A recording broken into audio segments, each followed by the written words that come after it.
नमः पार्वते पते हर हर महादेव हर।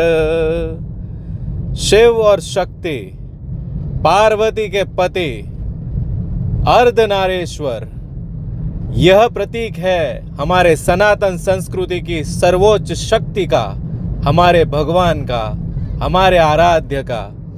ये वो संस्कृति है जो हमेशा सिखाती है कि स्त्री के बगैर पुरुष अपूर्ण है और पुरुष के बगैर स्त्री अपूर्ण है। अर्धनारेश्वर स्वरूप पूर्ण प्रकृति का प्रतीक है। और आज की हमारी ये कथा कड़वा चौथ, जिसको करवा चौथ का व्रत कहते हैं, उसके बारे में है। ये वो सनातन संस्कृति है, ये वो राष्ट्र है जहाँ एक स्त्री को शक्ति, माँ और सर्वोच्च शक्ति का पद दिया गया है। और ये स्त्री जब पतिव्रता होती है और अपने पति को पति परमेश्वर के स्वरूप में मानती है, तब वो यमराज को भी हरा देती है। आज की ये कथा, करवा चौथ के व्रत की कथा, इसी के बारे में है। करवा नाम की एक पतिव्रता नारी थी। उसकी तपस्या और उसका सतीत्व और उसकी सात्विकता इतनी शक्तिशाली थी कि स्वयं उसको शक्ति का वरदान था।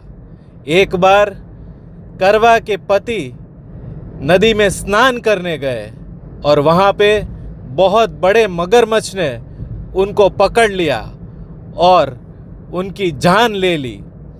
और यह देख करवा बहुत ही दुखी हुई और उन्होंने अपनी माता शक्ति को याद किया, उनकी पूजा की, सच्चे मन से उनका व्रत रखा और उनके व्रत के फल स्वरूप माँ शक्ति ने उनके पति को जीवित लौटा दिया।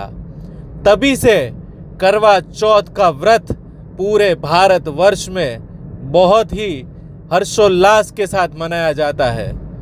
दूसरी एक कथा जो करवा चौथ के साथ सम्मिलित है, उसकी पृष्ठभूमि में है कि रानी वीरमती, जो अपने 7 भाइयों के साथ रहती थी, उन्होंने अपने पति देव के लिए जब करवा चौथ का व्रत रखा, तब उन्होंने बहुत देर तक चंद्रमा के दर्शन के लिए, अपने व्रत के लिए भूख और प्यास से अपनी व्रत को जोड़ी रही।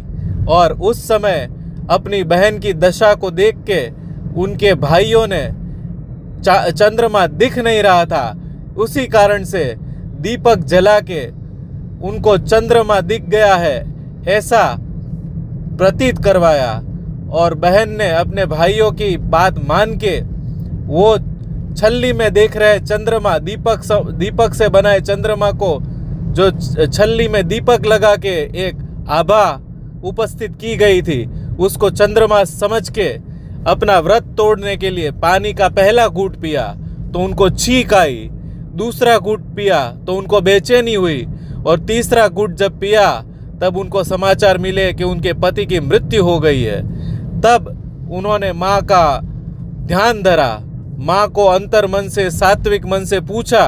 तब माता प्रकट होके बोलती है कि तुम्हारे भाइयों ने तुम्हारी दशा देख के गलती से तुम्हारा व्रत भंग करवाया।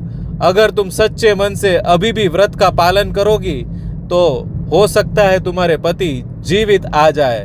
और यही इच्छा से फिर से रानी वीरमती ने अपने पति के जीवन के लिए व्रत रखा और उनके पति जीवित लौट आए। ये शक्ति है पतिव्रता पत्नी की।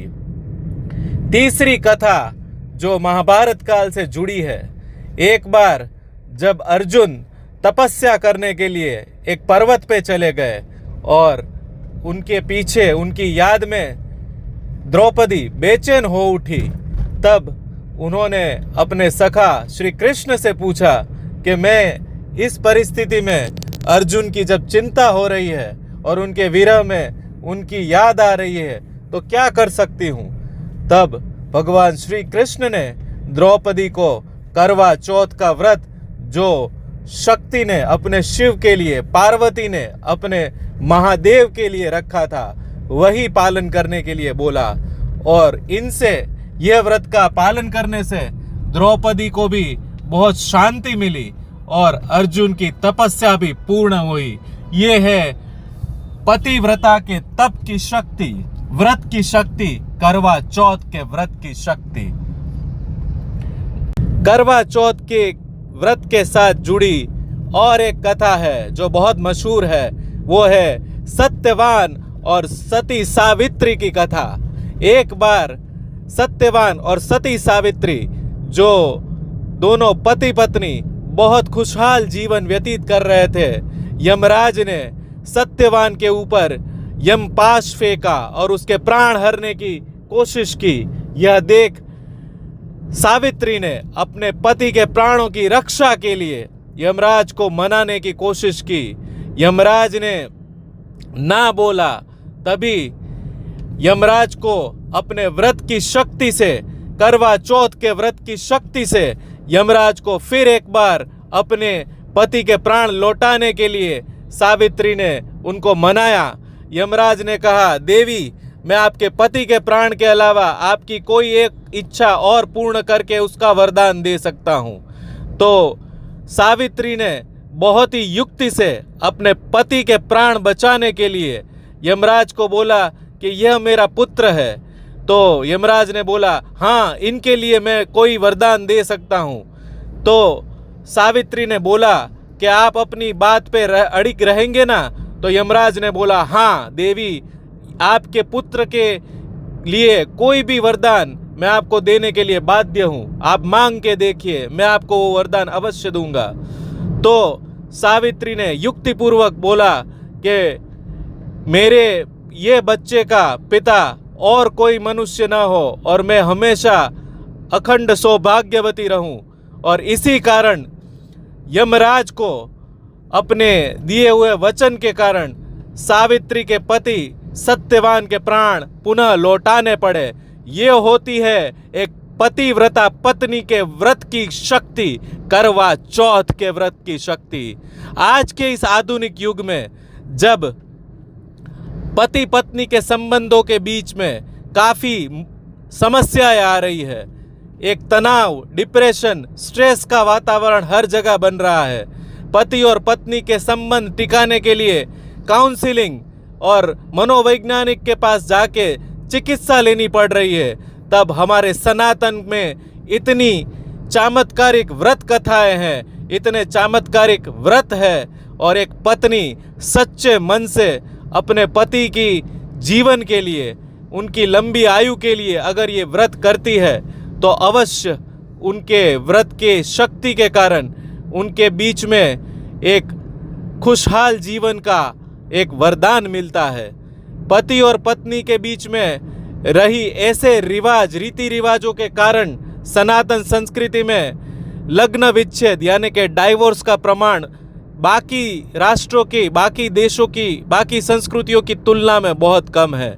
इसीलिए सनातन के रीति रिवाज जब तक जीवित है, सनातन की ये परंपरा है, ये व्रत कथा है जब तक जीवित है, जब तक भारतीय नारी ऐसे व्रत कथाओं को सुन के सच्चे मन से, सात्विक भाव से अपने पति के जीवन के लिए, अपने विवाह जीवन को और सुखमय, आनंदमय, प्रसन्न बनाने के लिए ऐसी व्रत कथाएं सुनेंगी, ऐसे व्रत करेंगी, करवा चौथ के व्रत को करेगी, तो भगवान उनको जीवन में शांति, खुशहाल विवाह जीवन जीने का वरदान देंगे।